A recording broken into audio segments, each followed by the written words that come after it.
Shalom, selamat pagi, selamat hari Minggu, jemaat yang dikasihi oleh Tuhan Yesus Kristus. Selamat datang dalam kebaktian umum GRI China, MRI Taichung, di hari ini, di minggu pertama bulan April 2024. Sebelum memulai ibadah, mari jemaat sekalian, kita sama-sama berlatih beberapa lagu pujian yang akan kita nyanyikan di hari ini. Kita berlatih pujian yang pertama, pujian yang kedua, dari Redeemer, kita naikkan baiknya yang pertama saja.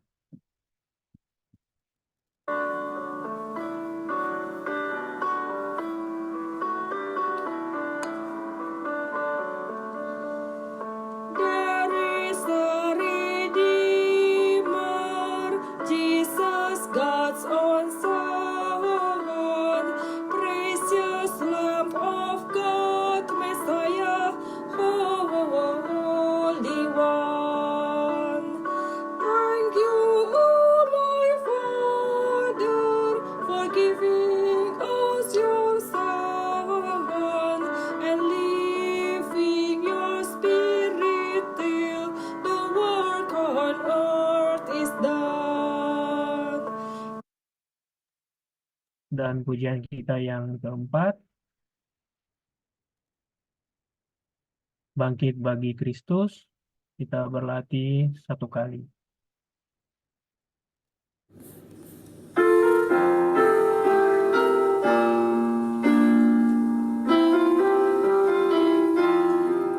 Bangkitlah hai saudara, mari kita hidup bagi Kristus. Sucikanlah hatimu, pancarkan cahaya Injilnya. Dunia segera lalu, serta segala nafsunya yang fana. Mari kita patuh kehendaknya yang mulia. Bangkit hai saudara, hidup bagi Kristus. Majulah hai laskar Kristus, ikut panji salibnya. Baik, demikian latihan pujian kita. Saya menjemput jemaat sekalian untuk bangkit berdiri. Mari bersama-sama kita merendahkan hati kita mempersiapkan diri, pikiran, dan kita masuk ke dalam saat teduh.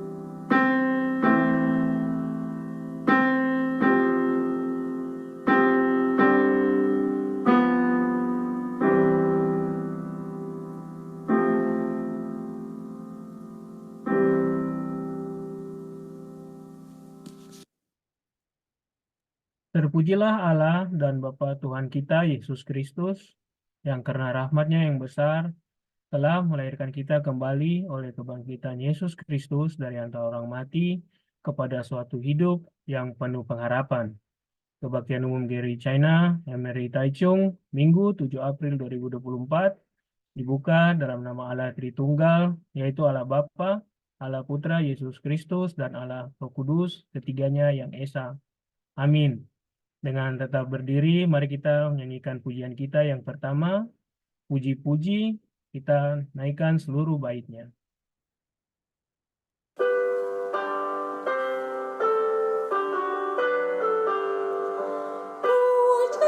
Puji, Yesuslah Juru Selamatku, segala bumi masukkan namanya.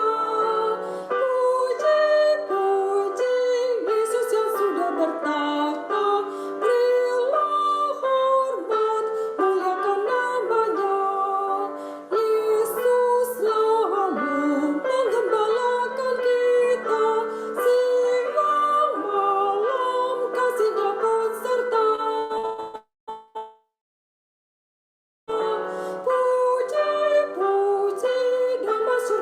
kasih-Mu. Puji Yesus selama-lamanya. Puji, puji Yesuslah juru selamatku. Disalibkan bagi yang berdosa.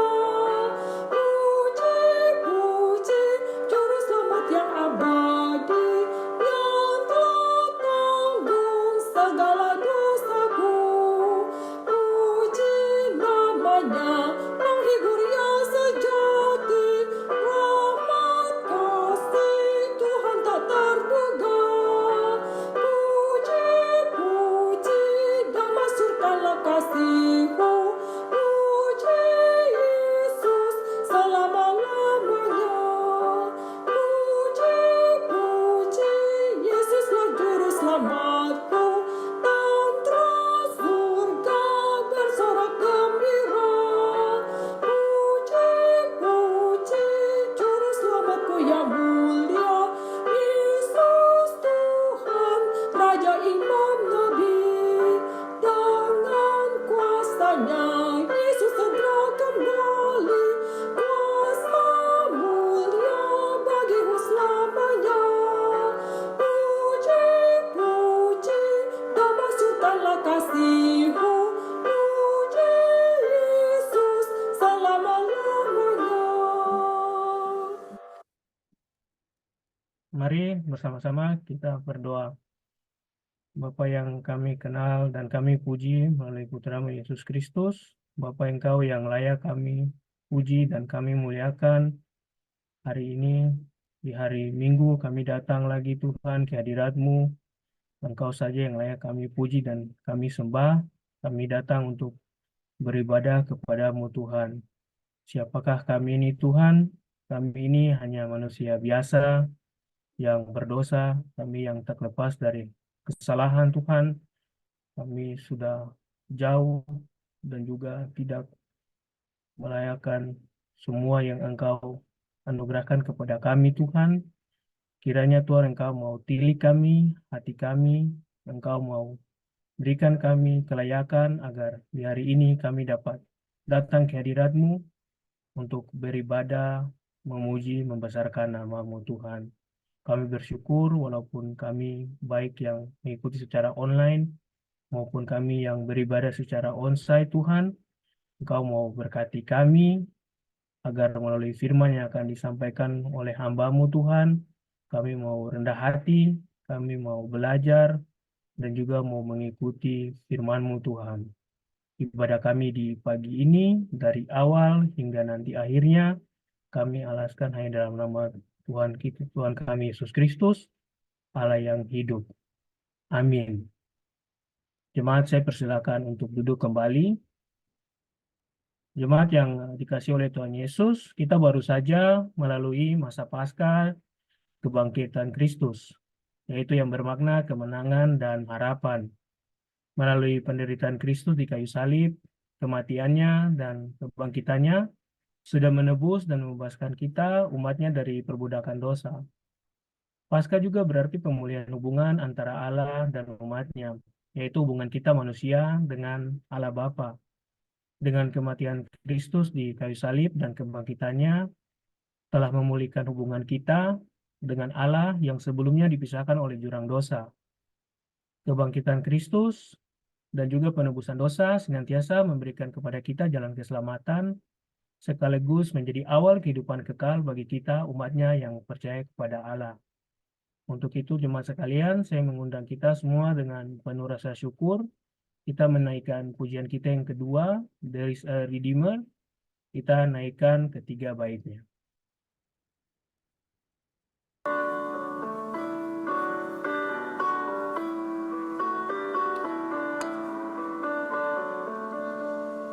There is a Redeemer, Jesus, God's own Son, precious Lamb of God, Messiah, Holy One.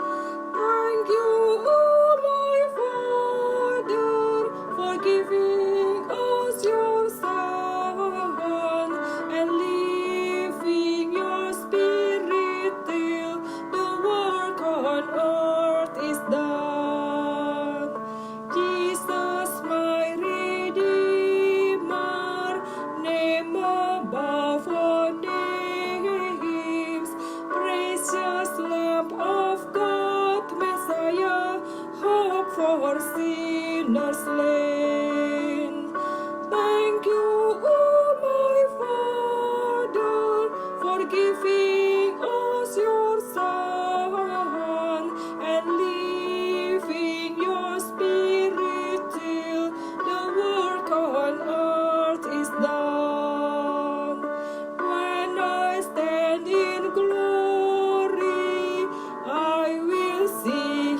kita akan masuk ke dalam pembacaan Alkitab. Untuk pembacaan Alkitab kita di hari ini terambil dari kitab Perjanjian Baru, 1 Petrus 1 ayatnya yang ketiga hingga ayatnya yang ke-9. Saya mengundang jemaat sekalian untuk dapat mengaktifkan mikrofonnya. Kita akan membaca bacaan ini secara berbalas-balasan. Dari mimbar, pelayan akan membacakan ayatnya yang ganjil, dan jemaat dapat melanjutkan dengan membacakan ayatnya yang genap hingga pada ayatnya yang ke-9. Jika sudah menemukannya, mari kita membacakannya secara bertanggap-tanggapan. 1 Petrus 1 ayat 1 pasalnya yang ketiga hingga yang ke-9. Terpujilah Allah dan Bapa Tuhan kita Yesus Kristus, yang karena rahmat-Nya yang besar telah melahirkan kita kembali oleh kebangkitan Yesus Kristus dari antara orang mati kepada suatu hidup yang penuh pengharapan. Untuk menerima suatu bagian yang tidak dapat binasa, yang tidak dapat cemar, dan yang tidak dapat layu, yang tersimpan di surga bagi kamu. Yaitu kamu yang dipelihara dalam kekuatan Allah karena imanmu, sementara kamu menantikan keselamatan yang telah tersedia untuk dinyatakan pada zaman akhir. Bergembiralah akan hal itu, sekalipun sekarang ini kamu seketika harus berduka cita oleh berbagai-bagai pencobaan. Maksud semuanya itu ialah untuk membuktikan kemurnian imanmu yang jauh lebih tinggi nilainya daripada emas yang fana, yang diuji kemurniannya dengan api, sehingga kamu memperoleh puji-pujian dan kemuliaan dan kehormatan pada hari Yesus Kristus menyatakan dirinya. Sekalipun kamu belum pernah melihat Dia, namun kamu mengasihinya. Kamu percaya kepada Dia, sekalipun kamu sekarang tidak melihatnya. Kamu bergembira karena sukacita yang mulia dan yang tidak terkatakan. Karena kamu telah mencapai tujuan imanmu, yaitu keselamatan jiwamu. Demikian jauh pembacaan firman Tuhan untuk kita di pagi hari ini. Mari untuk mengamini firman Tuhan yang baru saja kita baca, kita naikkan pujian lagu kita yang ketiga, Ku tahu siapa yang kupercaya, ketiga baitnya.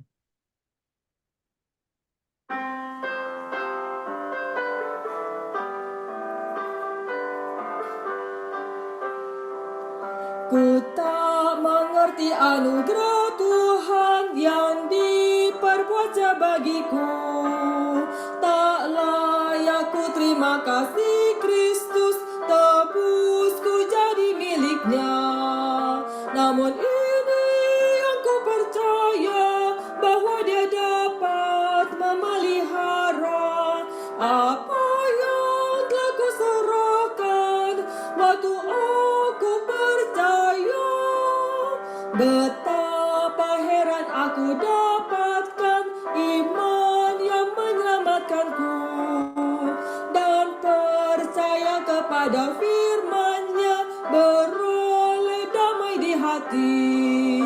Namun ini yang ku percaya, bahwa Dia dapat memelihara apa yang telah ku serahkan waktu aku percaya. Ku tak mengerti kuasa Roh Kudus mengubah orang berdosa, meyakinkan tentang Tuhan Yesus menjelma jadi manusia. Namun ini yang ku percaya, bahwa Dia dapat memelihara apa yang telah ku serahkan waktu aku percaya.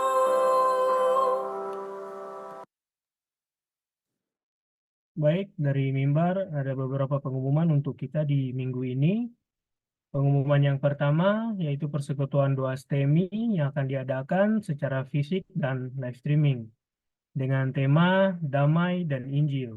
Akan dibawakan oleh Vikaris Tony Sutrisno pada hari Senin besok tanggal 8 April 2024 pukul 19.00 waktu Indonesia Barat bertempat di Kapel Hosana RMCI.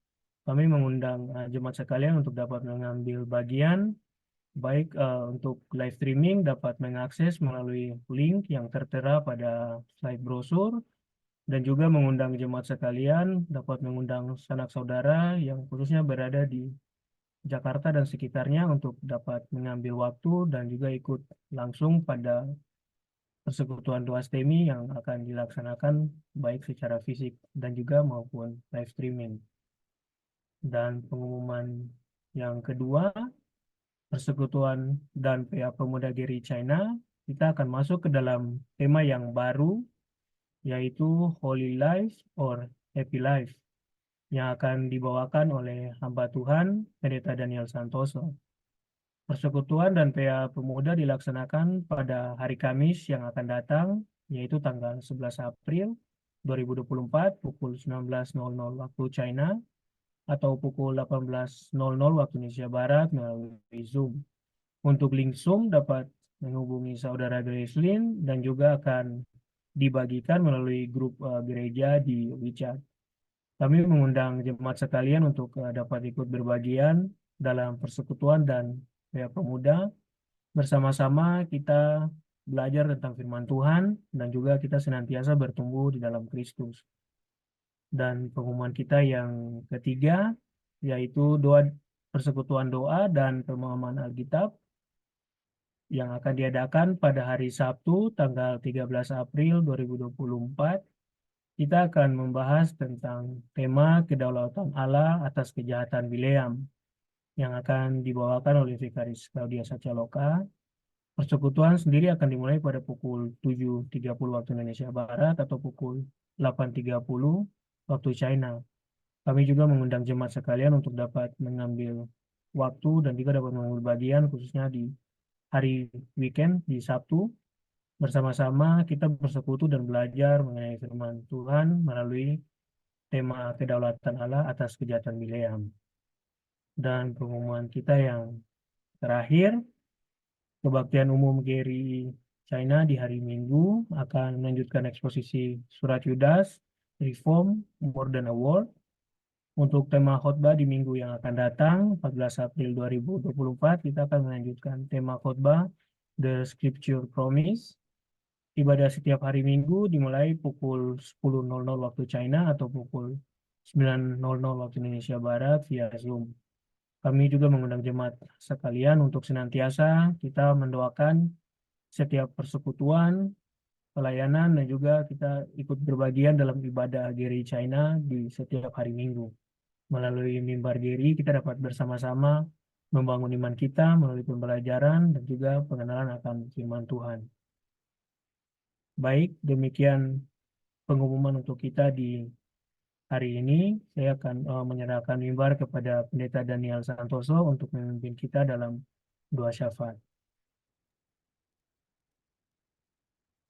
Selamat pagi saudara sekalian yang dikasihi Tuhan Yesus Kristus. Mari kita bersama-sama mempersiapkan hati kita untuk kita masuk di dalam pokok doa yang akan kita panjatkan.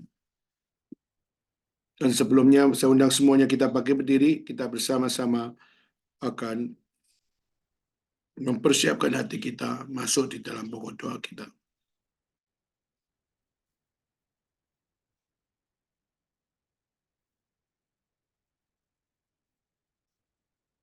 Bapa dalam surga, kami menyerahkan setiap kami masing-masing di hadapan Tuhan. Tolonglah kami yang beribadah pada Tuhan pada hari ini, maupun nanti kami yang akan mengikuti secara tunda. Kiranya Tuhan yang terus pimpin kami, supaya kami bisa dengan kusuk di hadapan Tuhan, kami tidak kehilangan rasa hormat kami untuk kami beribadah kepada Tuhan. Mohon Tuhan berbelas kasihan kepada kami, supaya kami punya hati yang takut akan Tuhan. Sehingga kami tidak sembarangan berdoa, sehingga kami tidak sembarangan mendengar firman, sehingga kami tidak sembarangan beribadah kepada Tuhan. Inilah doa kami ya Tuhan, mohon ampun atas setiap dosa kami, karena tanpa Tuhan menebus dan mengampuni kami, hidup kami akan selalu berada di dalam bayang-bayang dosa. Dan kiranya Tuhan yang berbelas kasihan kepada kami, sehingga hidup kami dapat dimerdekakan daripada dosa, sehingga kami hanya melihat Kristus menjadi satu-satunya fokus hidup kami. Inilah doa kami Tuhan. Kami mohon di dalam nama Yesus Kristus, pimpinlah kami berdoa di atas nama-Mu. Amin. So sekalian, kita akan masuk dalam pokok doa kita. Yang pertama, mari kita bersama-sama berdoa untuk pelayanan penginjilan dan pengajaran firman Tuhan, baik melalui radio, melalui televisi, melalui internet, seperti Reform 21, RefNet, dan CBN. Dan mari kita bersama-sama berdoa untuk pembuatan program dan konten yang akan ditayangkan.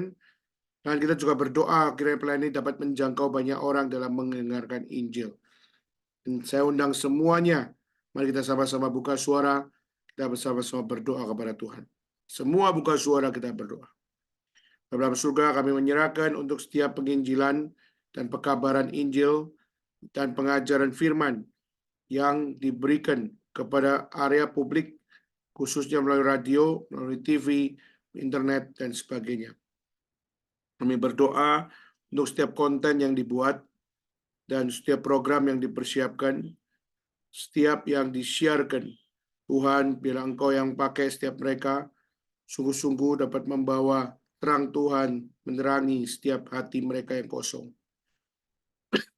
Kiranya Tuhan yang mampukan semua bisa menjadi berkat dan memenangkan jiwa, sehingga mereka sadar hidup mereka tanpa Kristus adalah empty adanya. Terima kasih Tuhan, inilah doa seru kami. Di dalam nama Yesus Kristus kami berdoa. Amin. Kita berdoa untuk laporan WHO pada Juni 2023, di mana diperkirakan sejak 2019 terjadi 21 juta kehamilan pada gadis remaja usia 15 sampai 19 tahun di negara-negara miskin dan berkembang setiap tahunnya. Mana 50% diantaranya merupakan kehamilan yang tidak diinginkan. Dan 55% kehamilan yang tidak diinginkan berakhir dengan aborsi. Mari kita berdoa untuk para gadis remaja dan bayi mereka, agar mereka dapat pertolongan dan dukungan yang baik dari pihak keluarga, masyarakat, maupun pemerintah. Dan kita buka suara untuk poin yang A ini. Semua buka suara, kita berdoa. Bapa dalam surga, kami menyerahkan untuk keadaan di dalam seluruh dunia, khususnya begitu banyak kehamilan yang tidak diinginkan terjadi, dan khususnya melanda gadis remaja 15-19 tahun. Kami tahu ya Tuhan, banyak dari mereka hanya mencoba akan seks sebelum nikah, dan mereka hanya menjadi seorang yang mencoba menikmati akan kenikmatan seksualitas sebelum waktunya. Dan mereka adalah yang telah menggoda dirinya masuk ke dalam jeratan iblis. Dan kami tahu begitu banyak dari mereka bodoh secara moral dan secara hati, jauh daripada Tuhan. Tuhan, kami mohon kiranya mereka masih dapat pertolongan di dalam kebodohan mereka, di dalam imoralitas mereka. Mereka masih dapat dukungan dari keluarga. Mereka masih dapat dukungan daripada masyarakat. Mereka masih dapat dukungan dari pemerintah untuk bagaimana peduli terhadap mereka. Mohon Tuhan, pakai pemerintah, pakai masyarakat, pakai keluarga, dapat menjadi bantuan untuk mereka sadar bahwa pentingnya mereka hidup. Bukan sekedar hidup baik, tapi belajar hidup benar. Dan kiranya Tuhan yang berbelas kasihan kepada mereka. Dalam nama Yesus Kristus kami berdoa. Amin. Kita juga berdoa untuk gereja, orang tua, dan orang Kristen, agar mereka mau lebih aktif melayani, lebih aktif menjadi komunitas yang mau membimbing para remaja supaya tidak jatuh di dalam kebodohan-kebodohan yang tiap tahun terjadi. Dan kita sama-sama buka suara, kita berdoa. Kalau juga kami juga menyerahkan untuk gereja, menyerahkan juga untuk orang tua, dan juga menyerahkan untuk semua orang Kristen, supaya setiap mereka lebih peduli melayani Tuhan. lebih aktif melayani Tuhan, lebih tekun melayani Tuhan. Khususnya juga bisa menjadi bagian dari komunitas. Bagaimana membimbing para remaja usia 16 sampai 19 tahun ini. Mereka bisa tahu bagaimana seharusnya menjadi seorang pemuda yang sungguh-sungguh. Kiranya Tuhan pakai gerejamu, pakai orang tua, dan pakai orang Kristen, sungguh-sungguh dapat membawa kemuliaan Tuhan di dalam kehidupan para remaja dunia ini. Inilah doa kami ya Tuhan, kami memohon dan menyerahkan. Di dalam nama Yesus Kristus, kami berdoa dan mengucap syukur. Amin. Mari kita bersama-sama menaikkan doa Bapa kami. Bapa kami yang di surga, dikuduskanlah namamu, datanglah kerajaanmu, jadilah kehendakmu, di bumi seperti di surga.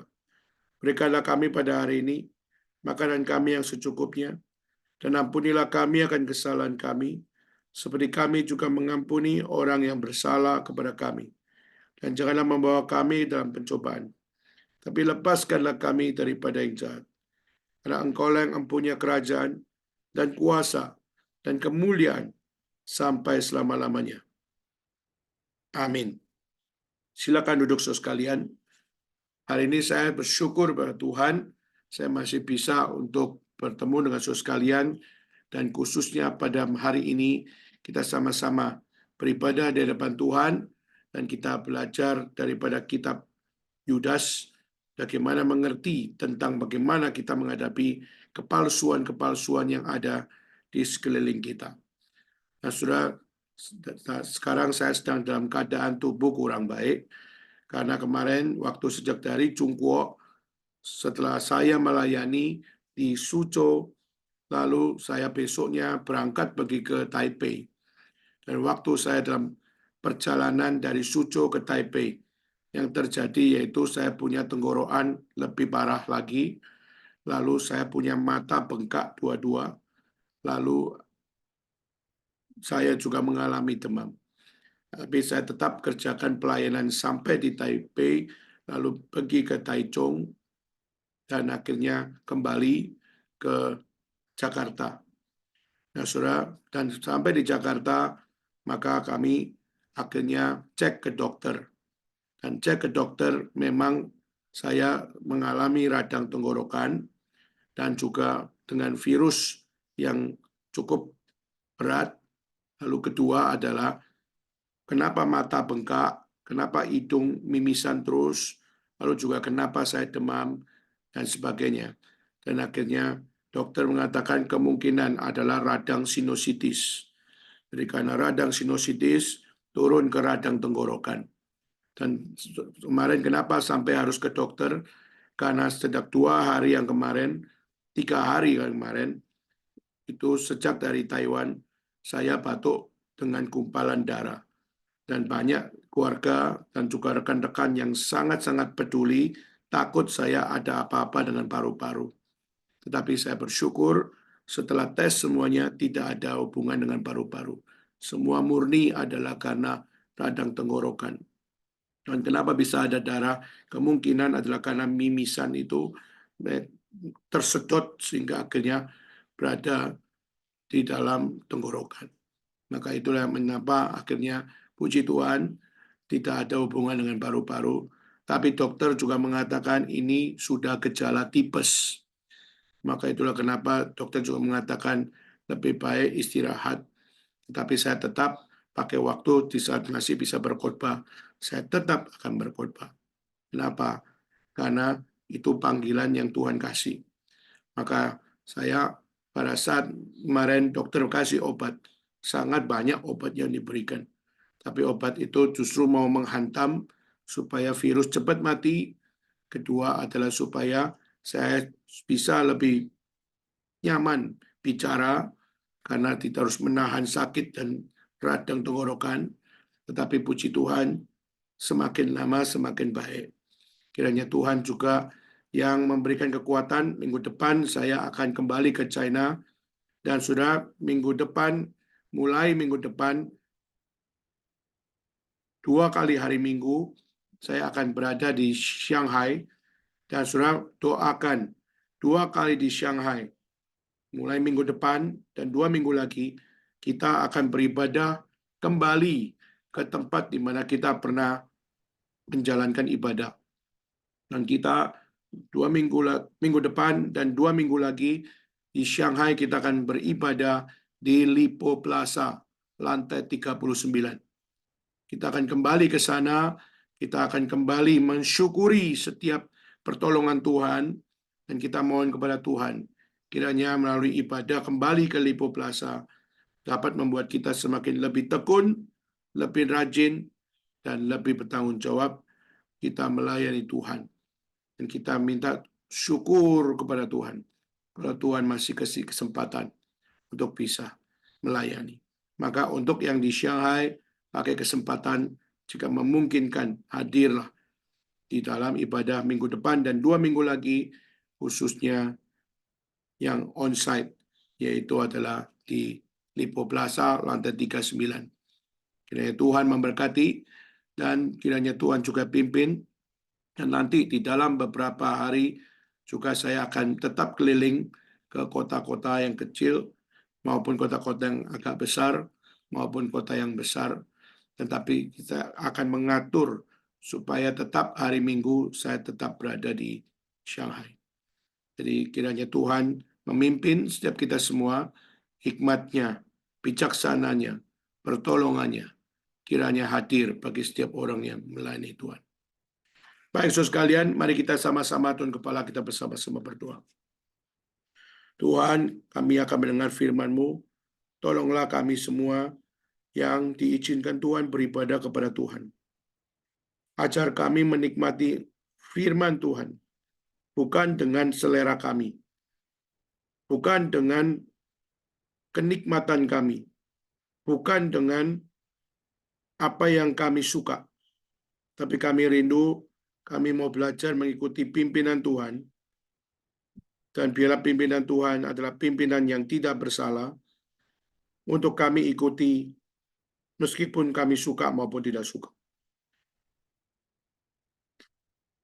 Kiranya firman yang adalah kesukaan Tuhan dapat terpaparkan dan membuat kami kagum akan Tuhan setiap kali kami mendengar firman. Mohon Tuhan tolong kami. Mohon Tuhan tolong hamba-Mu. Dalam nama Yesus Kristus kami berdoa. Kami memohon kepada Tuhan. Amin. Baik, saudara sekalian, hari ini saya akan mengajak kita semua membuka di dalam surat Yudas pasal yang pertama. Surat Yudas pasal yang pertama, kita akan baca ayat 5 dan ayat yang ke-6. Maafkan, 5 sampai ayat yang ke-7. Yudas pasal yang pertama, ayat yang ke-5 sampai kepada ayat yang ke-7. Setelah menemukan, mari kita membaca bersama-sama beberapa ayat ini, dan ayat ini akan mendasari pembahasan kita pada pagi hari ini. Yudas pasal pertama, ayat 5, 6, dan 7. Semua membaca dimanapun saudara berada. 1, 2, 3. Tetapi sekalipun kamu telah mengetahui semuanya itu, dan tidak meragukannya lagi, aku ingin mengingatkan kamu bahwa memang Tuhan menyelamatkan umat-Nya dari tanah Mesir, namun sekali lagi membinasakan mereka yang tidak percaya, dan bahwa Ia menahan malaikat-malaikat yang tidak taat pada batas-batas kekuasaan mereka, tetapi yang meninggalkan tempat kediaman mereka dengan belenggu abadi di dalam dunia kekelaman, sampai penghakiman pada hari besar. Sama seperti Sodom dan Gomora dan kota-kota sekitarnya, yang dengan cara yang sama melakukan percabulan dan mengejar kepuasan-kepuasan yang tidak wajar, telah menanggung siksaan api kekal sebagai peringatan kepada semua orang. So sekalian, hari ini kita mau bicara tentang satu hal, yaitu the need to reform. Perlunya kita untuk kembali kepada apa yang benar. Reform artinya back to the source. Reform artinya back to the scripture. Reform artinya back to the originality. Berarti adalah back to God's standard. Maka butuh kembali kepada firman yang benar. Butuh kembali kepada Tuhan yang benar. Butuh kembali kepada kehidupan yang benar. Butuh kembali kepada kebenaran yang benar. Itulah reform, yaitu back to the scripture, back to the original. Dan itu adalah Tuhan. Mengapa kita perlu kembali kepada yang benar? Kenapa kita perlu reform? Kenapa kita perlu back to the source? Kenapa kita harus kembali kepada sumber? Saudara sekalian, kita melihat yang tercatat di dalam kitab Yudas. Terlalu banyak orang-orang yang kelihatannya mengikut Tuhan, tetapi mereka adalah ungodly men. Mereka bukanlah orang yang suci hatinya. Mereka kelihatannya pergi ke gereja. Mereka kelihatannya datang ke rumah ibadah. Mereka kelihatannya melayani Tuhan. Tapi mereka turning the grace of God into sin. Mereka membuang setiap anugerah yang Tuhan kasih. Ke gereja adalah anugerah Tuhan. Tapi mereka nggak baik-baik mau beribadah. Mereka bisa bersekutu dengan orang percaya. Tapi mereka nggak baik-baik untuk bersekutu. Bahkan mereka menikmati akan satu kebersamaan bersama dengan orang-orang benar. Tapi mereka tidak memakai kesempatan yang sudah diberikan oleh Tuhan. Maka banyak di mata Tuhan orang-orang yang berada di dalam kekristenan. Tidak semua sungguh-sungguh adalah orang Kristen. Dan sudah bahkan di dalam kekristenan sendiri, banyak orang yang sudah denying the Lord God and denying the Lord Christ and denying the Lord Spirit. Berapa banyak kita melihat hari ini orang-orang yang sudah tidak lagi memiliki doktrin di dalam iman kekristenan mereka. Sudah berapa bulan atau berapa tahun yang lalu, Indonesia diguncingkan dengan seorang hamba Tuhan yang senior, tapi dia menolak Allah Tritunggal. Pada saat dia menolak Allah itu Bapa, Allah itu Anak, Allah itu Roh Kudus, dia akhirnya membuang Allah Tritunggal. Dan dia mengatakan Allah itu cuma satu, yaitu cuma Allah saja. Sedangkan Yesus itu adalah ciptaannya. Roh Kudus itu adalah yang menjadi suruhan daripada Allah Bapa. Saudara, penafsiran-penafsiran seperti ini, mereka anggap mereka benar. Mereka anggap mereka berhak bicara. Dan di dalam dunia di mana freedom of speech, semua bebas berbicara, maka akhirnya mereka dengan kebebasan mereka mengacaukan ke gereja, mengacaukan orang percaya, mengacaukan dunia teologi, sehingga akhirnya apa? Banyak kekacauan terjadi. Tetapi pada saat itu, gereja yang menaungi dia akhirnya mengatakan, apa yang kau percaya ini bukan ajaran kitab suci. Maka waktu itu sinode gereja itu akhirnya mengatakan apa? Mengatakan, kau tidak berhak bicara. Karena engkau katakan itu bukan ajaran kitab suci. Akhirnya dia marah luar biasa. Dan akhirnya tinggalkan sinode itu. Dan sekarang mencari uang melalui YouTube untuk mengajarkan pengajarannya. Dia pikir bahwa tidak perlu gereja. Maka saya bisa dengan sendiri membangun massa, membangun penghasilan melalui YouTube. Supaya apa? Supaya saya tetap bisa hidup. Sudah beberapa tahun kemarin ada hamba Tuhan seperti ini yang sudah tidak setia kepada ajaran Allah Tritunggal. Dan baru-baru ini sedang gempar di Indonesia, yaitu seorang anak muda yang percaya kepada Tuhan, menjadi Kristen, menjadi pastor, tapi juga dia mengatakan bahwa Tuhan menyelamatkan bukan cuma menyelamatkan orang percaya, tapi Tuhan juga menyelamatkan semua agama. Maka akhirnya dia mengatakan bahwa semua agama itu ada keselamatan. Tidak harus dengan Kristus. Nah, saudara, ini adalah satu hal yang sangat mengagetkan karena orang ini terkenal di Indonesia, tetapi justru pengajarannya tidak mewakili ajaran yang sejati. Akhirnya banyak orang memberikan respon bahwa pengajaranmu adalah pengajaran yang sesat, pengajaranmu pengajaran yang mengatakan bahwa keselamatan di luar Kristus ada. Maka itu tidak sesuai kitab suci, karena kitab suci menyatakan keselamatan hanya ada di dalam nama Yesus Kristus. Tidak ada nama di bawah kolong langit ini yang dapat membawa engkau kembali kepada Bapa jika tidak melalui aku. Dan itu adalah ajaran kitab suci. Maka kita melihat itu terjadi. Maka apa yang tercatat di dalam kitab Yudas adalah sesuatu yang bukan hal yang baru. Berarti apa yang kita alami sekarang juga bukan hal yang baru. Karena sebelumnya sudah terjadi orang-orang yang menamakan dirinya orang percaya, tetapi justru Tuhan menghukum mereka. Tuhan menghukum mereka. Karena apa?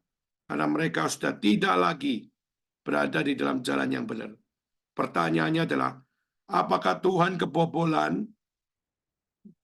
Apakah karena Tuhan terlalu sibuk sehingga akhirnya umatnya berselingkuh dengan agama lain, berselingkuh dengan kepercayaan lain, kebobolan, sehingga akhirnya Tuhan harus hukum?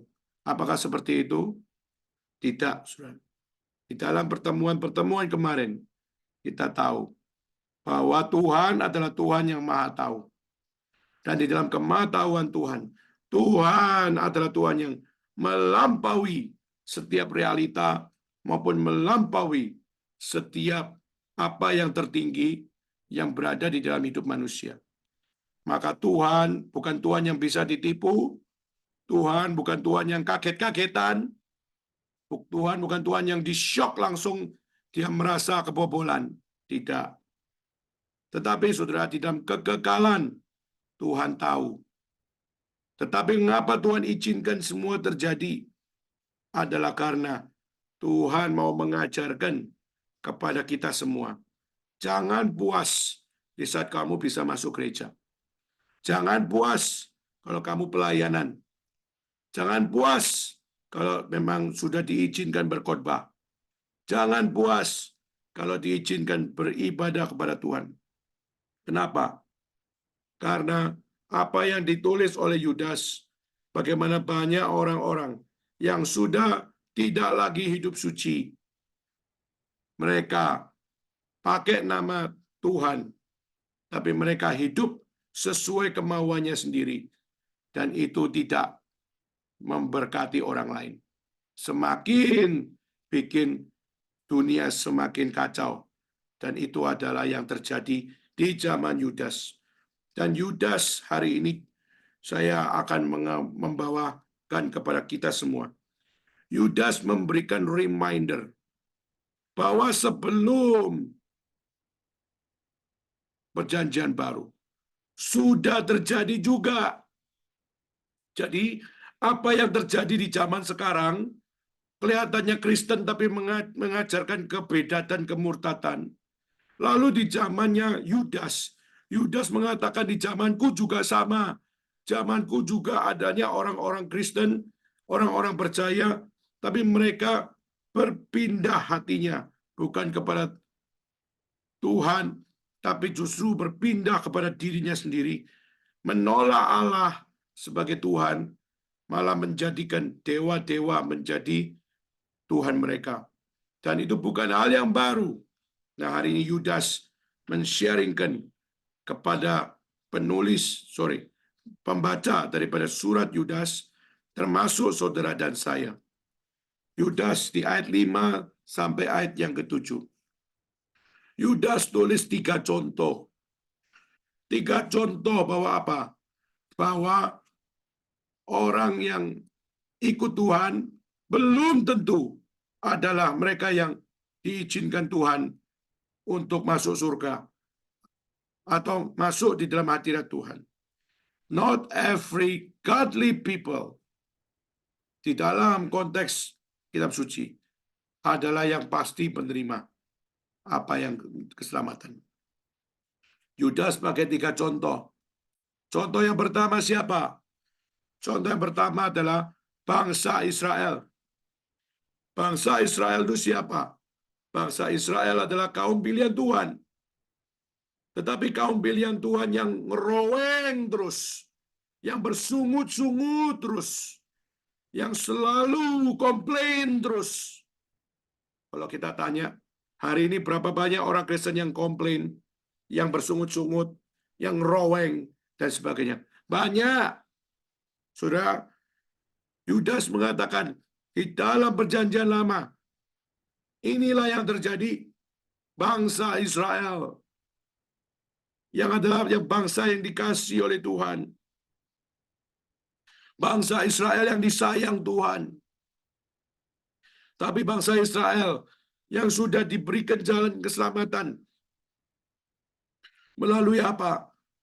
Mereka di Mesir, mereka beroleh akan satu jalan gimana mereka bisa keluar dari Mesir. Mereka bisa out from Egypt dan akhirnya masuk ke padang belantara selama 40 tahun. Saudara, Israel diselamatkan oleh Tuhan. Siapa yang bawa Israel keluar dari Mesir? Tuhan. Melalui siapa? Musa. Maka God save the nation. Tuhan menolong Israel keluar daripada Mesir, sehingga akhirnya mereka bisa beroleh kebebasan.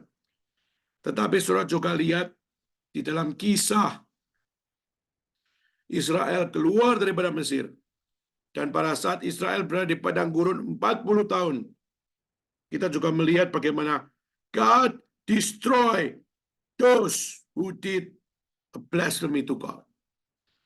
Tuhan juga menghancurkan mereka yang melakukan akan apa yang namanya kemurtatan kepada Tuhan. Dan itu dilakukan kepada siapa, saudara sekalian? Kepada bangsa Israel yang waktu Musa naik ke Gunung Sinai dan menerima 2 loh batu. Lalu pada saat Musa turun, bangsa Israel ngapain? Bangsa Israel menanggalkan emas. Lalu dia bikin satu anak lembu emas. Dan mereka menyembah kepada anak lembu emas. Dan mereka bersuka cita atas nama anak lembu emas.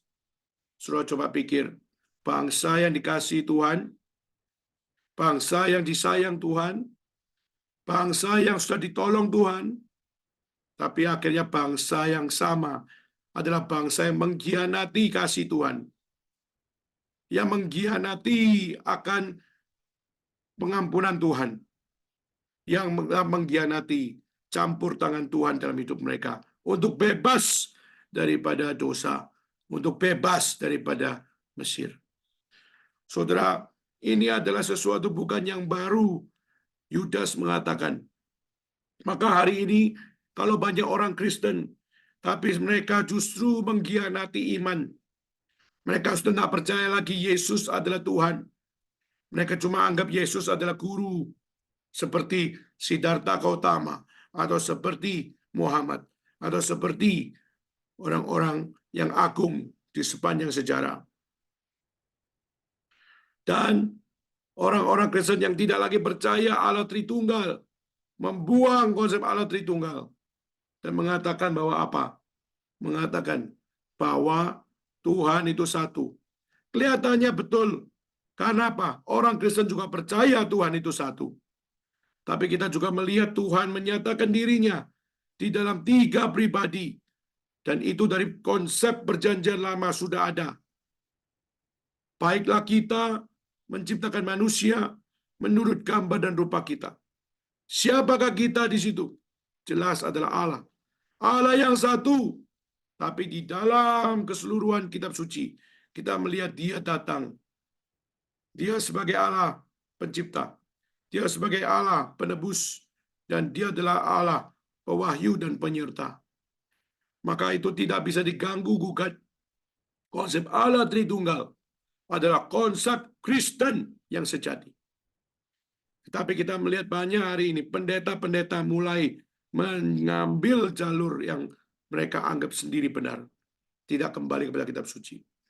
Bahkan mengatakan, hari ini Yesus berfirman, tahun depan belum tentu firman ini relevan dengan tahun depan punya. Maka hari ini Tuhan ngomong apa itu untuk hari ini. Tuhan nak ngomong untuk besok. Tuhan nak ngomong untuk tahun depan. Tuhan nak ngomong. Bisa berubah. Tuhan itu bisa berubah.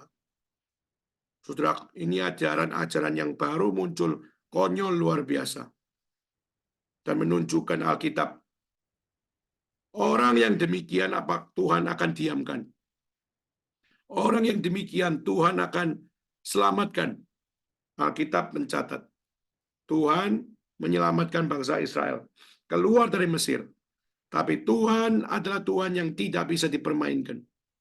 Dia akan menghancurkan setiap orang yang telah tidak setia kepada kitab suci. Tuhan tidak main-main menghancurkan bangsa Israel. Di saat dia menyembah kepada anak domba yang berbuat dari emas. Maafkan, bukan anak domba. Tapi anak sapi yang terbuat dari emas. Maka di situ Tuhan tidak main-main. Tuhan hancurkan mereka yang telah mempersembahkan emas untuk dewa anak sapi itu. Dan mereka disuruh minum akan emas itu. Sehingga mereka pasti mati. Kenapa? Karena emas kalau masuk dalam mulut pasti membakar seluruh apa yang dalam badanmu. Dan waktu dia masuk ke dalam usus, maka usus itu akan terbakar. Lalu setelah itu menjadi padat. Emas tidak mungkin terus lunak. Dia akan menjadi padat. Dan setelah menjadi padat, maka pasti badan itu rusak. Maka setiap orang yang dihukum Tuhan pasti mati. Dan itu yang terjadi. Maka dalam 40 tahun di padang belantara, kita melihat Tuhan tidak main-main. Ketika Tuhan menghukum dengan adil. Tuhan menghukum dengan benar. Tuhan tidak mungkin salah hukum. Tuhan tidak bisa dipermainkan. Maka saudara,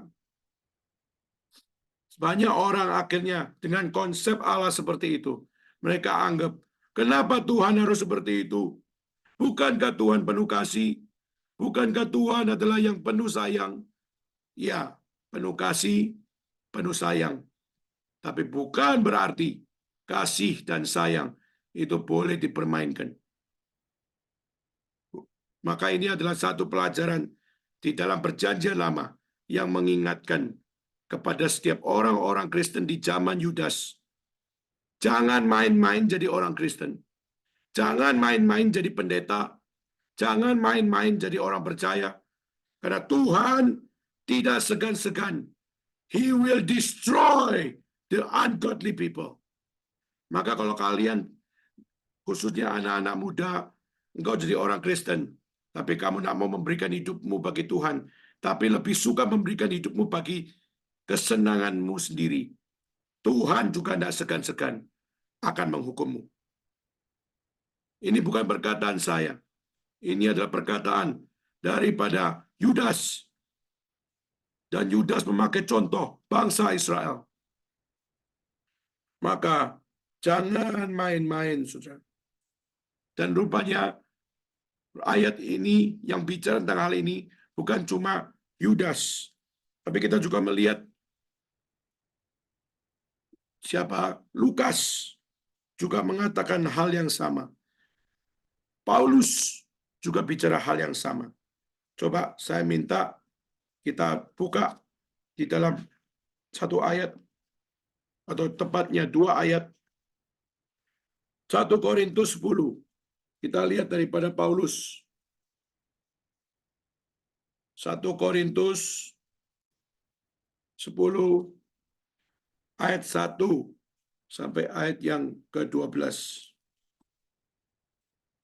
1 Korintus 10 ayat 1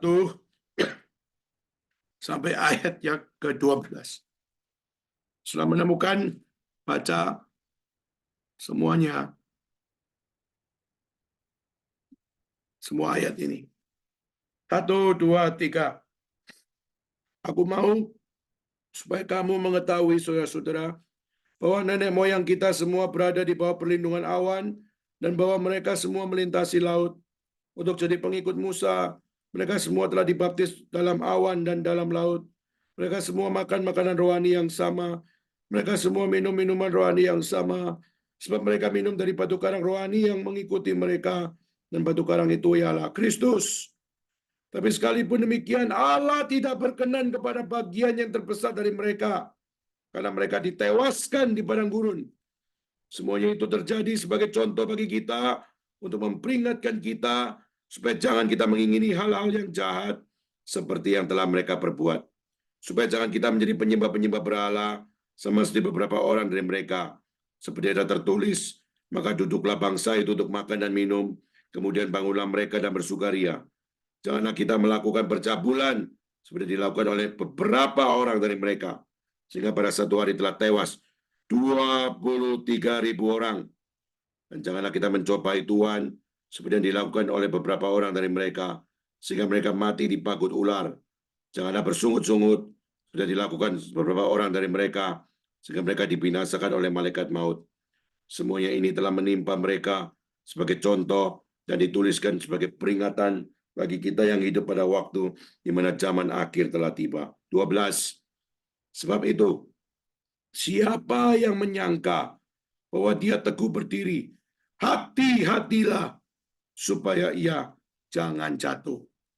So sekalian, ini ayat penting untuk mengingatkan kita bahwa di saat kita mulai lack of obedience, kita sudah tidak mau lagi taat kepada Tuhan, tidak mau lagi taat kepada firman, tidak mau taat kepada hamba yang diutus oleh Tuhan, dalam catatan ini Musa, maka Tuhan tidak segan-segan menghukum mereka. Tuhan tidak segan-segan untuk menghancurkan mereka. Dan ini adalah sesuatu yang tercatat di dalam kitab suci. Dari mulut Musa, dari mulut Yudas, dari mulut Paulus, kita melihat hal yang sama muncul. Kita lihat dari Ibrani. Mari kita buka di dalam kitab Ibrani. Ibrani pasal 3. Ibrani pasal 3.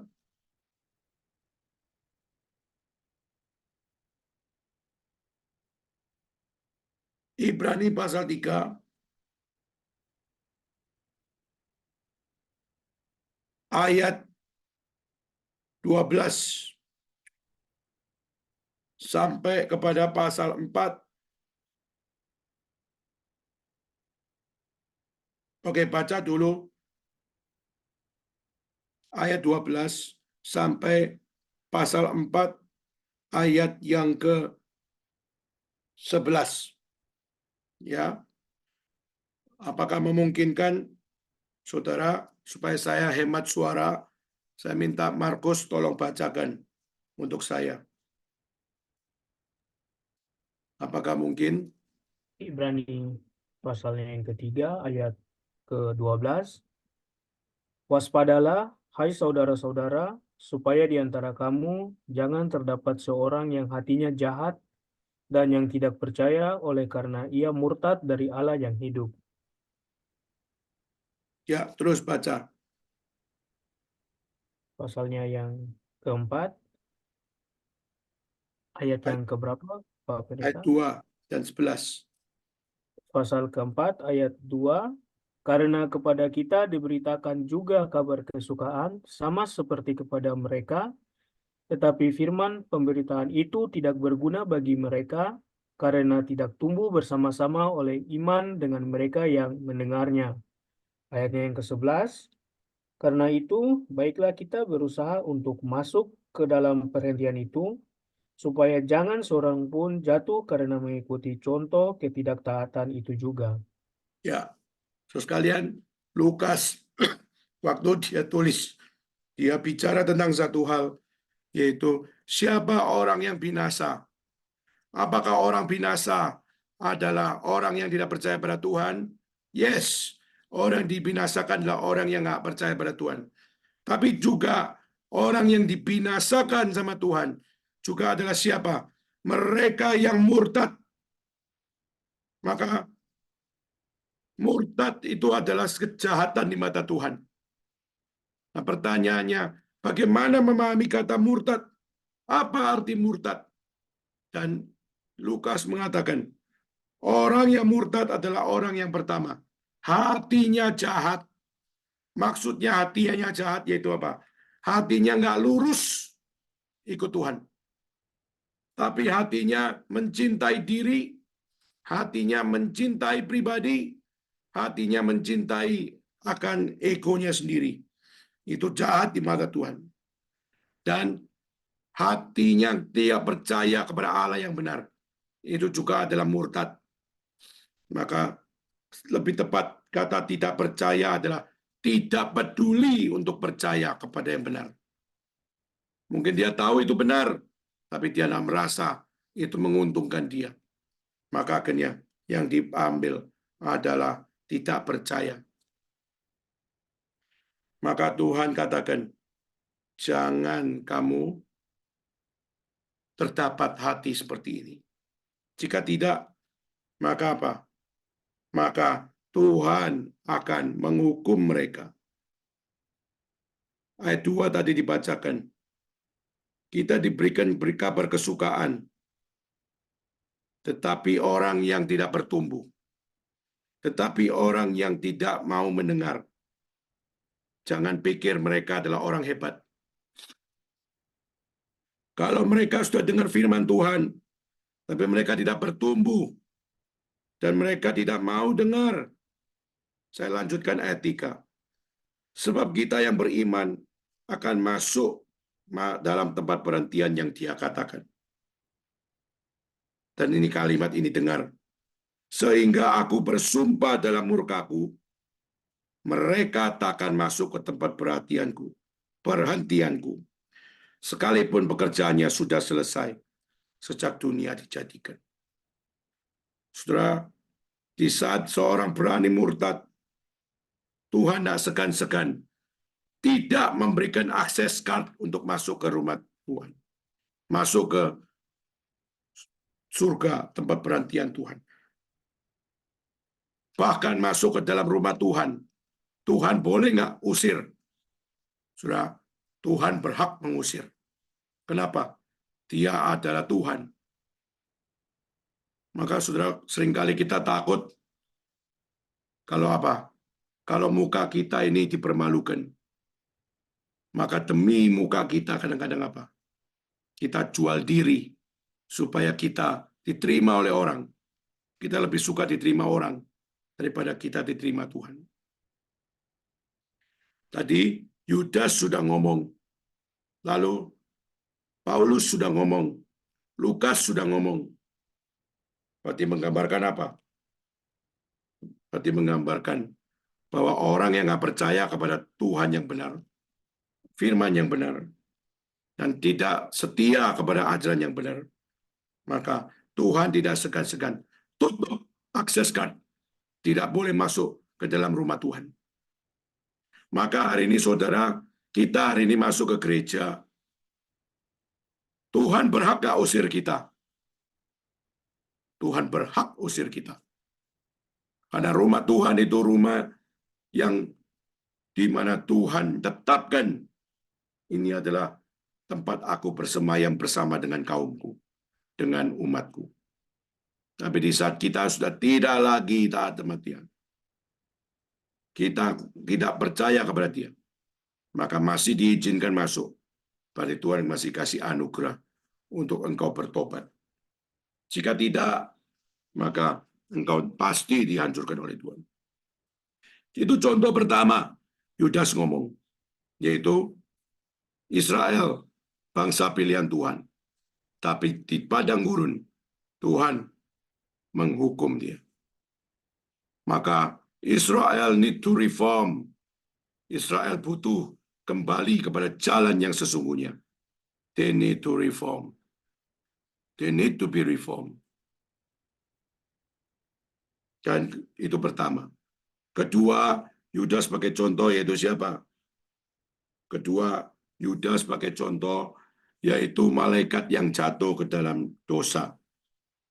Saudara, malaikat jatuh di dalam dosa. Waktu kita lihat, kenapa ini bisa menjadi bagian? Bagaimana si Yudas mengingatkan kepada kita? Saudara, malaikat itu milik Tuhan. Malaikat itu harus melayani Tuhan. Tapi kita lihat di dalam 2 Petrus. Silakan kita buka. Di dalam 2 Petrus. 2 Petrus 2 ayat 4. 2 Petrus 2 ayat yang keempat.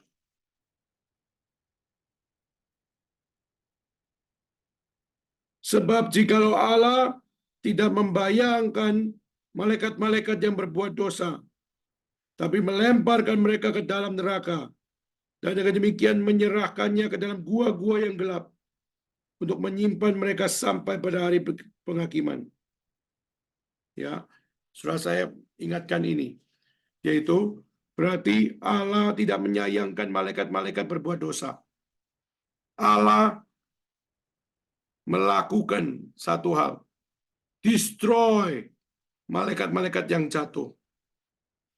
Dia dibuang kemana?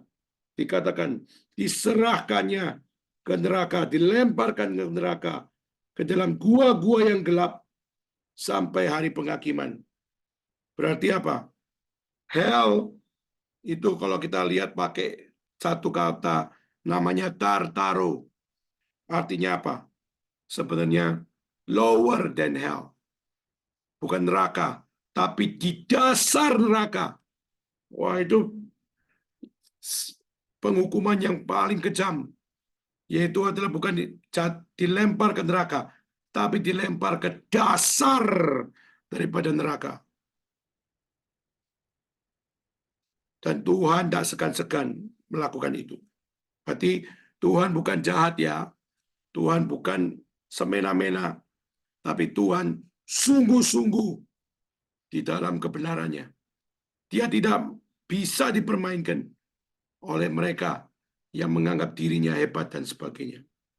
Maka tidak segan-segan Tuhan menghukum, termasuk malaikatnya pun Tuhan hukum. Apalagi juga kita, manusia yang sudah jatuh dalam dosa, lalu mempermainkan anugerah Tuhan. Tuhan juga tidak segan-segan menghukum. Maka, saudara, kalau malaikat masuk neraka, dasar neraka, bagaimana saudara dan saya? Di dalam Lukas 16, kisah Lazarus dengan orang kaya, menggambarkan Lazarus di pangkuan Abraham. Orang kaya ada di mana? Di dalam alam maut. Berada di alam maut berarti apa? Berada di dalam tempat mereka, orang-orang berdosa, ditaruh di situ. Nah, kita juga bisa lihat di dalam kitab Wahyu. Coba lihat di dalam Wahyu pasal 21. Di dalam kitab Wahyu 21 ayat 8. Wahyu 21 ayat 8. Tetapi orang-orang penakut, orang-orang yang tidak percaya, orang-orang keji, orang-orang pembunuh, orang-orang sundal, tukang-tukang sihir, penyembah-penyembah berhala, dan semua pendusta, mereka akan dapat bagian mereka di dalam lautan yang menyala-nyala oleh api dan belerang. Inilah kematian yang kedua. Jadi Alkitab dengan jelas, orang berdosa ada tempatnya, malaikat berdosa ada tempatnya. Maka Tuhan memang penuh kasih, tapi Tuhan juga adalah yang berhak menyatakan murkanya kepada orang-orang yang tidak kembali pada Tuhan. dan malaikat yang tidak setia pada Tuhan. Dan ini siapa yang mengingatkan? Yudas. Dan ketiga, yaitu Yudas ingatkan bangsa Israel di padang gurun. Kedua, Tuhan ingatkan malaikat yang jatuh berdosa. Ketiga, yaitu adalah kota Sodom dan kota Gomora dan kota-kota sekitarnya. Mengapa, saudara, Sodom Gomora dihukum sama Tuhan? Kenapa? Karena dosanya terlalu jahat. Mereka pernah dengar tentang Tuhan, mereka pernah dengar tentang Tuhan. Mereka punya konsep tentang Tuhan, mereka punya konsep tentang Tuhan. Bahkan mereka punya kepercayaan tentang Allah yang benar. Tapi mereka memilih untuk tidak mau ikut. Dosa mereka lebih besar daripada kepercayaan mereka. Sehingga apa yang terjadi, saudara? Kita lihat di dalam kitab Kejadian 19. Di dalam kitab Kejadian 19. Saya minta tolong Vio bisa bantu baca. Kejadian 19. Baca ayat 4 sampai ayat 11. Lalu ayat 24 sampai 28. Baca dulu Kejadian 19, 4 sampai 11. Lalu baca 24 sampai 28. Oke kok. Kejadian 19 ayatnya yang keempat sampai ke-11. Tetapi sebelum mereka tidur, orang-orang lelaki dari kota Sodom itu, dari yang muda sampai yang tua, bahkan seluruh kota, tidak ada yang terkecuali datang mengepung rumah itu. Mereka berseru kepada Lot, "Di manakah orang-orang yang datang kepadamu malam ini? Bawalah mereka keluar kepada kami, supaya kami pakai mereka." Lalu keluarlah Lot menemui mereka ke depan pintu, tetapi pintu ditutupnya di belakangnya. Dan ia berkata, "Saudara-saudaraku, janganlah kiranya berbuat jahat. Kamu tahu aku mempunyai 2 orang anak perempuan yang belum pernah dijamah laki-laki. Baiklah mereka kubawa keluar kepadamu. Berbuatlah kepada mereka seperti yang kamu pandang baik. Hanya jangan kamu apa-apakan orang-orang ini, sebab mereka memang datang untuk berlindung di dalam rumahku." Tetapi mereka berkata, "Enyahlah." Lagi kata mereka, "Orang ini datang ke sini sebagai orang asing dan dia mau menjadi hakim atas kita. Sekarang kami akan menganiaya engkau lebih daripada kedua orang itu." Lalu mereka mendesak orang itu, yaitu Lot, dengan keras, dan mereka mendekat untuk mendobrak pintu. Tetapi kedua orang itu mengulurkan tangannya, menarik Lot masuk ke dalam rumah, lalu menutup pintu. Dan mereka membutakan mata orang-orang yang di depan pintu rumah itu, dari yang kecil sampai yang besar, sehingga percumalah orang-orang itu mencari-cari pintu. Ya, 24 sampai 28. Ayatnya yang ke-24. Enggak. Kemudian Tuhan menurunkan hujan belerang dan api atas Sodom dan Gomora, berasal dari Tuhan, dari langit. Dan ditunggang balikannya lah kota-kota itu, dan lembah Yordan, dan semua penduduk kota-kota serta tumbuh-tumbuhan di tanah. Tetapi istri Lot yang berjalan mengikutnya menoleh ke belakang, lalu menjadi tiang garam. Ya, Ketika Abraham pagi-pagi pergi ke tempat ia berdiri di hadapan Tuhan itu, dan memandang ke arah Sodom dan Gomora, serta ke seluruh tanah lembah Yordan, maka dilihatnya lah asap dari bumi membubung ke atas sebagai asap dari dapur peleburan. ya, terima kasih. Saudara sekalian, di sini kita lihat apa?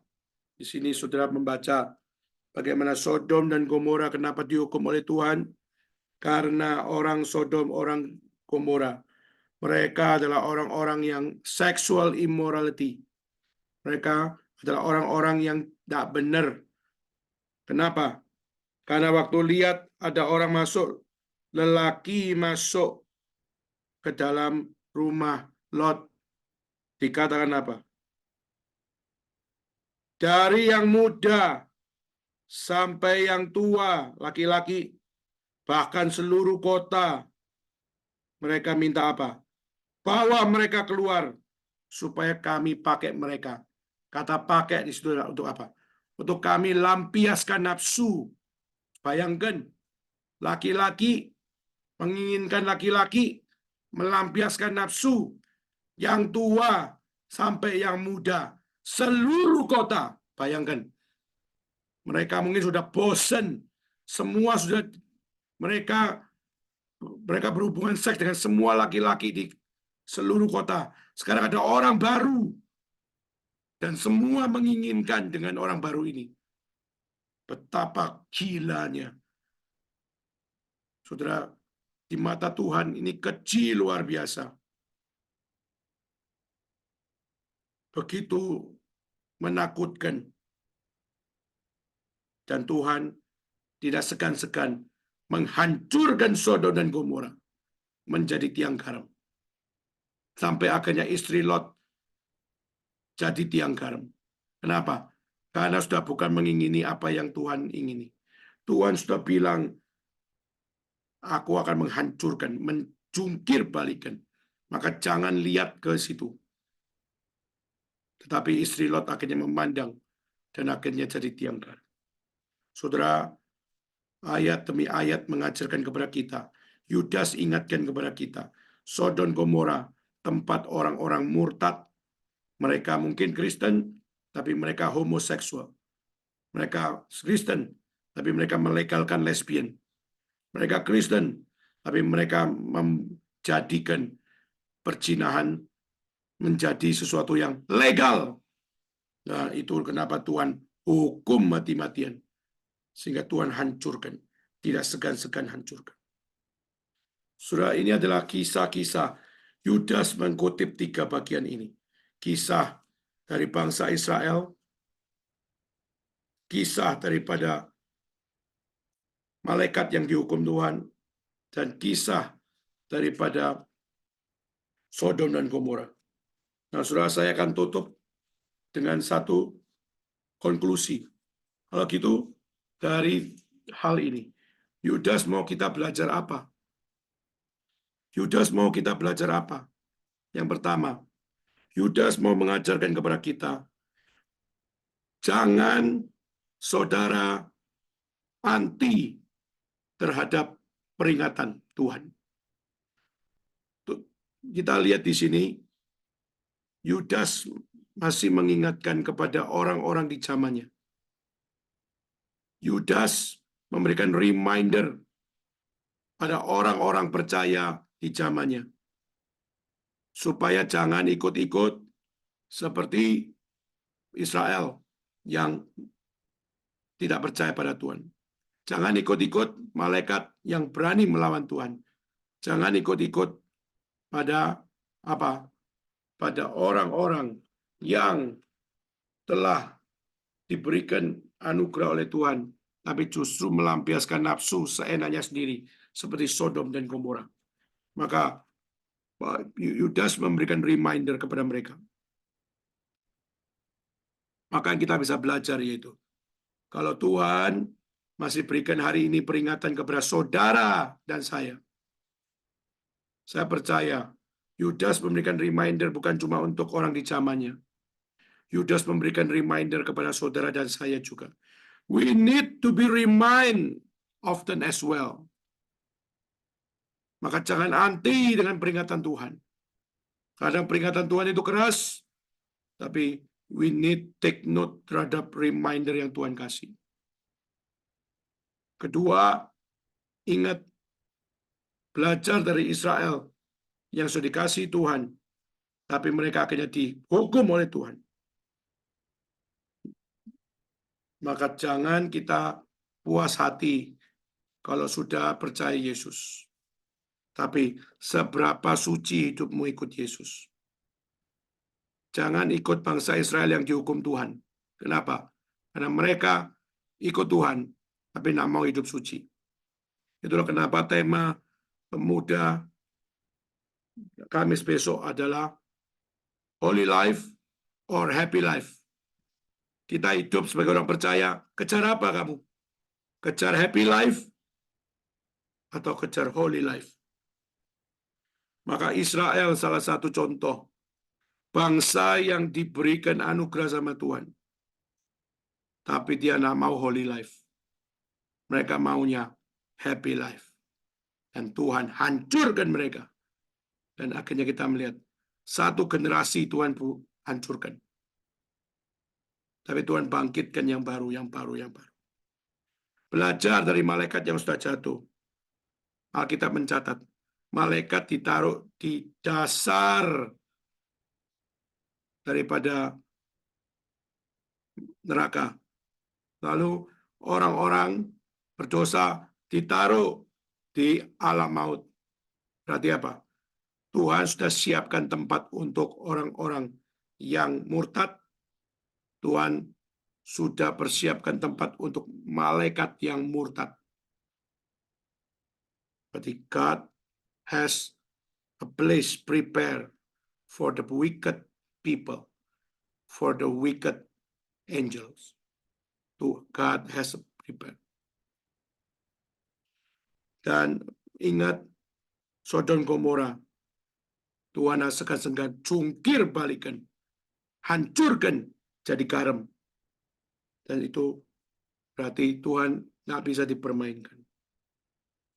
Itu poin kedua. Remember. Bukan cuma reminder, tapi remember. Dan terakhir, yaitu adalah take it serious. Ambillah hikmat semua ini dengan serius. Take note baik-baik setiap yang di-reminderkan. Take note baik-baik apa yang sudah Tuhan berikan.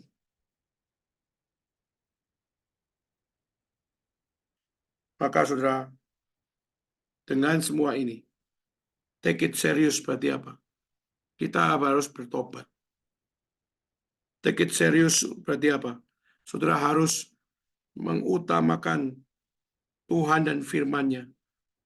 Jangan mengganti dengan seenakmu sendiri. Jangan jadi murtad gara-gara menggunakan kebebasanmu. But take it serious to follow Christ. Saudara, Yudas mengingatkan ini supaya kita tidak main-main. Maka we need to reform. We need to be reformed. Kita perlu direformasi. Kita perlu diingatkan. Kita perlu untuk back to the source. We need to be reformed. So sekalian, maka kenapa setia belajar firman Tuhan? Maka itu kenapa setia melayani Tuhan. Setia menginjili. Setia dipakai Tuhan. Kata setia adalah hal yang sangat-sangat mahal harganya. Tapi worth it kita kerjakan. Kenapa? Karena Tuhan adalah Tuhan yang terus mengingatkan kita untuk tidak jatuh dalam kemurtatan, tapi hidup di dalam bijaksana Tuhan sampai akhir. Hidup ikut tiang awan, tiang api Tuhan sampai akhir. Sehingga saudara dan saya tidak perlu takut selamati kemana. Karena Tuhan menjamin hidupmu dan hidup kita. Saudara, kiranya Tuhan berbicara kepada kita secara pribadi dan mengingatkan kepada kita pentingnya kita remind us and take it serious for all reminder daripada Tuhan. Kiranya Tuhan memberkati kita semua. Mari kita pergi berdiri, kita bersama-sama berdoa.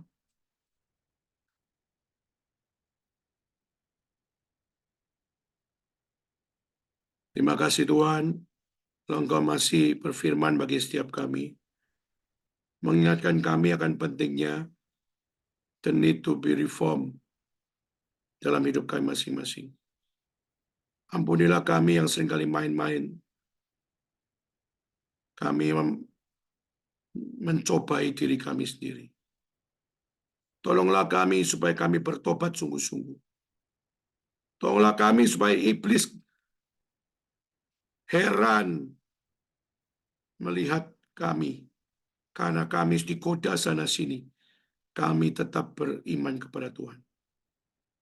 Kuatkan kami semua ya Tuhan. Tanpa kekuatan-Mu, nggak mampu kami hadapi. Kiranya kami sungguh-sungguh dari orang-orang percaya yang sejati. Dan semua dalam pertolongan-Mu saja. Terima kasih ya Tuhan. Di dalam nama Yesus Kristus kami berdoa. Kami memohon Tuhan, pimpin kami. Dalam nama Yesus kami berdoa. Amin. Baik, saudara sekalian, kita akan menjalankan persembahan, tapi sebelumnya mari kita membacakan pengakuan iman yang berbunyi demikian.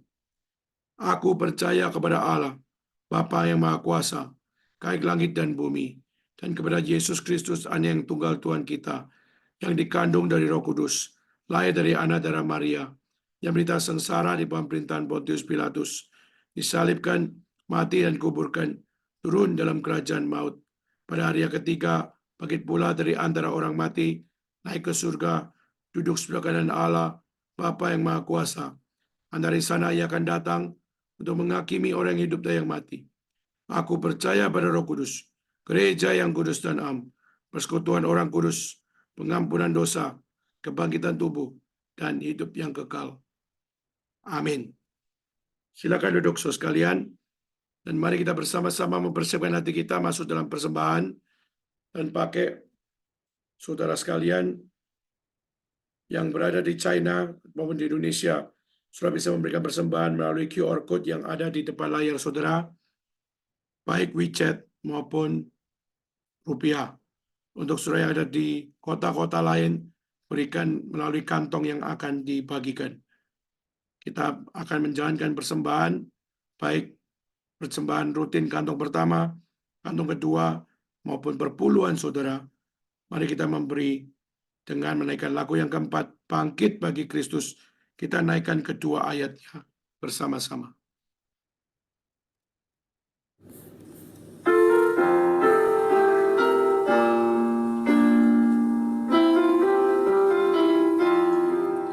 Bangkitlah hai saudara, mari kita hidup bagi Kristus. Sucikanlah hatimu, pancarkan cahaya Injilnya.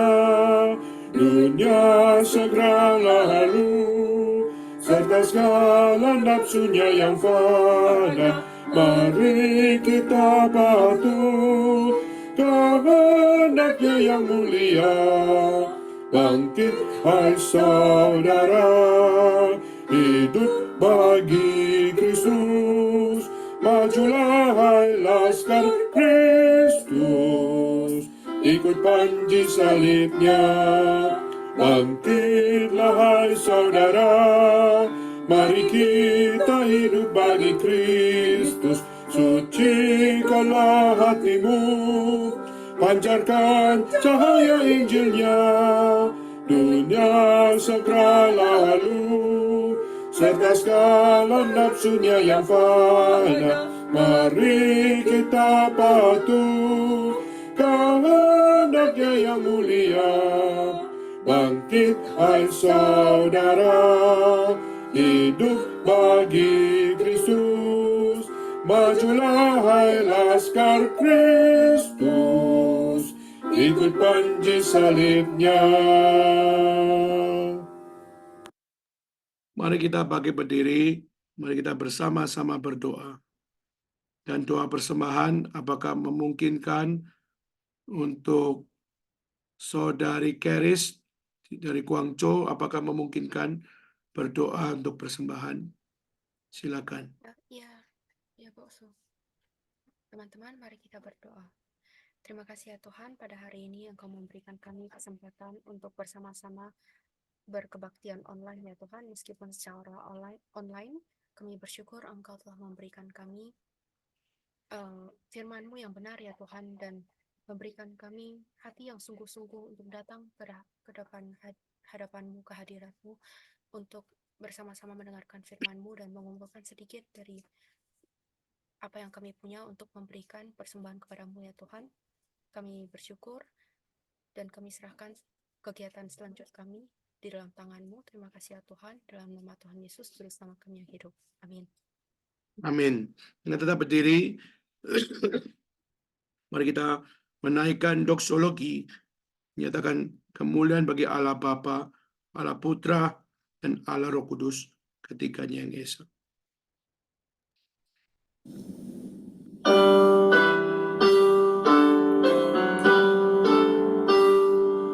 Puji Allah Bapa Putra, puji Allah Roh Kudus, ketiganya yang esa, sama sumber berkat. Amin.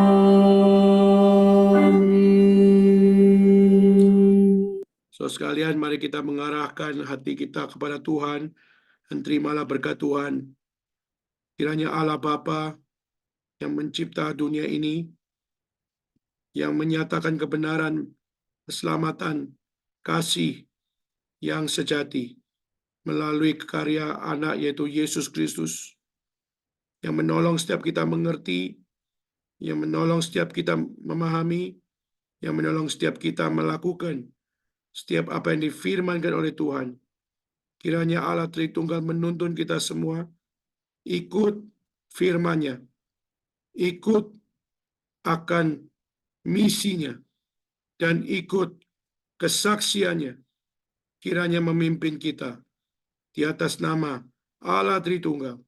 Setiap kita melayani Tuhan, dimanapun Tuhan tempatkan kita. Kiranya kita selalu back to reform, back to the source. Kembali kepada Tuhan setiap waktu, dari hari ini sampai selama-lamanya. Amin.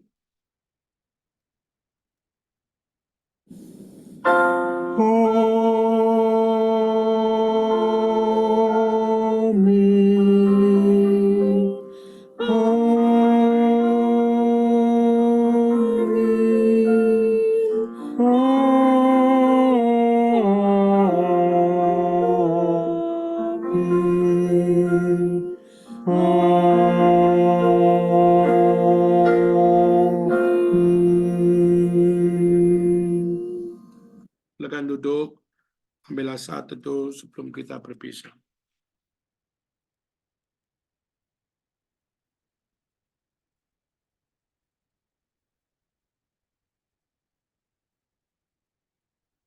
Baik, saudara sekalian, kita bersyukur untuk hari ini. Ibadah berjalan dari awal sampai akhir di dalam pertolongan Tuhan. Meskipun tadi sempat satu kali terputus signal, tapi puji Tuhan masih Tuhan pimpin bisa lancar sampai akhir. Puji Tuhan. Saya sekali lagi mengingatkan, hari besok ada persekutuan doa STEMI yang sudah bisa ikuti secara online. Jam 7 waktu Indonesia atau jam 8 waktu China. Sudah bisa ikuti melalui Reform 21. Berikutnya, yaitu adalah persekutuan pemuda. Kita akan mengawali bicara tentang Holy Life or Happy Life. Kita akan belajar kali ini melihat bagaimana dunia memandang pentingnya happy life. Dan saya akan mengutip dari satu tokoh bernama Bertrand Russell. Di mana Bertrand Russell dia tulis satu buku. Why I'm Not Christian. Kenapa saya bukan orang Kristen? Dan dia mengatakan, aku bukan orang Kristen karena aku adalah seseorang yang mengejar hidup bahagia. Dengan tidak langsung, dia mengatakan orang Kristen itu adalah orang yang tidak bahagia. Kenapa orang Kristen dianggap tidak bahagia? Kenapa tidak Kristen jauh lebih bahagia? Itu yang dibicarakan oleh Russell. Dan kita akan belajar melihat kefatalan-kefatalan pemikiran seperti ini. Lalu gimana kitab suci menuntun kita dan menunjukkan pentingnya holy life more than happy life. Meskipun apakah holy life berarti anti happy life? Apakah happy life anti holy life? Itu kita akan bicarakan dalam 1 bulan ini. Kiranya Tuhan berkati kita semua. Setiap jam 7 malam ya, hari Kamis. Lalu hari Sabtu jam 7.30 waktu Indonesia, 8.30 waktu China, yaitu bicara tentang kedaulatan Allah atas kejahatan Bileam melalui persekutuan doa. Baik, saudara sekalian, sudah bisa mengikuti secara online semuanya ini, dan juga untuk minggu depan kita akan melanjutkan daripada kitab suci, bicara tentang eksposisi surat Yudas, tema yaitu The Scripture Promise. Dan kiranya Tuhan pimpin kita minggu depan. Baik, saudara, maka hari ini kita sampai di sini. Selamat hari Minggu, Tuhan memberkati kita semua, dan kiranya Tuhan menjaga kita dimanapun sudah berada. Thank you, dan selamat hari Minggu. Tuhan memberkati. Selamat hari Minggu, Thank you. Pak. Cepat sembuh ya, Pak. Terima kasih, Bu. Ya, thank you. Selamat hari Minggu kok. Thank you. Ya.